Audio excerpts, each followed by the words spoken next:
Now I will tell you this because this is some interesting things that I determined along the way.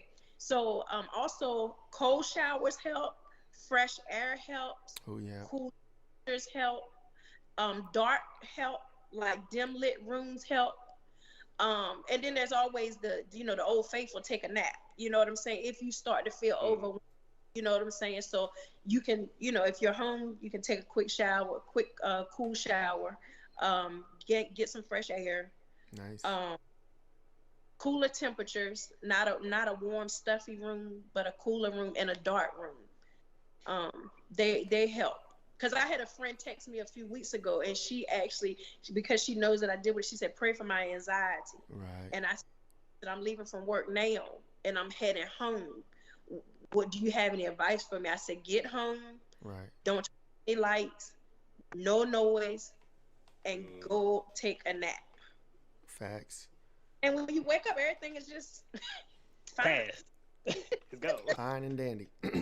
Can you self-diagnose depression or anxiety, or do you feel like you have to go to a healthcare professional and get officially diagnosed, or is it I how? believe healthcare professional because it's a battery of tests. So it is Okay. blood, it's urine, it's levels that come up on a chart. It's certain parameters that you have to be in. You know what I'm Oh, saying? okay. Some people have overwhelming sadness. That's not depression. That's overwhelming sadness. But you know what I'm saying? When they do that lab work, they can make sure there's nothing going on because you could be low iron, you could be low vitamin D. There are a Okay. few other Mm. are Mm. in a stupor. It doesn't automatically have to go to anxiety and depression. But if you Oh, are okay. overwhelming pain, unexplainable pain, then definitely, go to the doctor and get those battery of tests done, your CTs, your MRIs, all your CAT scans and stuff, so that they know that nothing internally is Right. That's important. wrong. So Yeah. That's a I good. That's guess a good. You might be malnourished, right? yeah. Yeah. You could be eating all the wrong foods, and then we have certain foods that we're supposed to eat for our blood type. So, some people aren't eating, You mentioned that. Yep. Mm-hmm. yeah. So if you're not eating well, then that could cause you to be in a stupor. That can cause your body to be, acting a certain way. So it definitely, if you go and you identify that, and if you're going to a good professional, they're going to get you involved with a nutritionist. They're going to get you with a therapist. They're going to give you the whole Nice. bag of professionals that are going to help you get the best results, to help you get back to the person that you desire to be.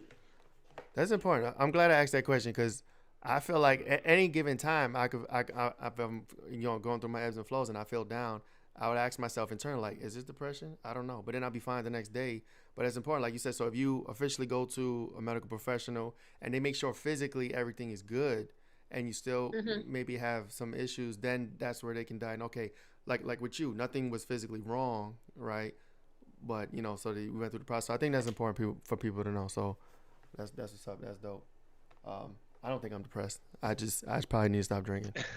Let me stop.